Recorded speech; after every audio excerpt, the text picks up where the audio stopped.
ভাই আপনার কাছ থেকে জানতে চাচ্ছি বেতের নামাজ এক রাকাত অথবা তিন রাকাত এটা আমরা কিভাবে আদায় করব? বেতের নামাজ তো 1 রাকাত না 3 রাকাত। বেতের রাকাত 1 রাকাত নবী করেছেন, 3ও করেছেন, 5ও করেছেন, 7ও করেছেন। আমাদের সমাজে তো 3 রাকাত করা হয়। বেতের মানে বেজোর, একই বেজোর না। নবী 1 রাকাতে বলেছে, সহিহ বুখারী 903 নম্বর হাদিস।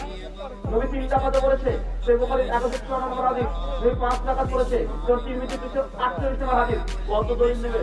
আমার যে বই আছে হালাল সনাদি নমুনেশন, এই বইটাতে বিশেষ অধ্যায় আলোচনা করেছি। তুই কিভাবে পড়বেন? কিভাবে পড়বেন?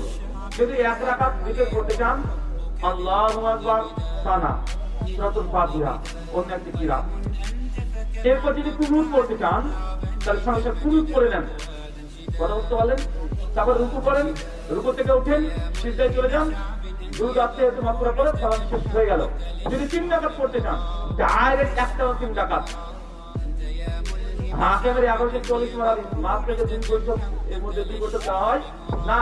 আল্লাহ নবী আমাদের আয়াতুল্লাহ ইসাল্লিমু আল্লাহ যতক্ষণ পর্যন্ত শেষ রাকাতে মানে সালাম না পড়তে বৈঠক দিতেন না, একবার শেষ সালামে তিনি বৈঠক দিতেন। আল্লাহ নবী ডাইরেক্ট 3 রাকাত করে নিতেন। কিভাবে করবেন? এই যে আপনি 3 রাকাত ডাইরেক্ট করার পরে যখন পড়ছেন সেদিন কি করবেন? যদি কুনুতে না জেলা করতে চান, মানে কাপড়ে যেন বদ্ধ করবেন, কুনুতে না জেলা, ওই সময় কি করবেন? রুকুর আগে না, রুকুর পরে করবেন। কি বললাম? কথা বলেন। রুকুর পরে পরে উত্তম, নবী এটা বেশি করতেন। আর কুনুতে না জেলা যখন করবেন তখন 2 হাত করবেন। কি করবেন? 2 হাত করবেন। তবে কুনুতে ভিতরে যদি পড়েন, তা রুকুর আগে করাটা উত্তম। কুনুতে ভিতরে, রুকুর আগে।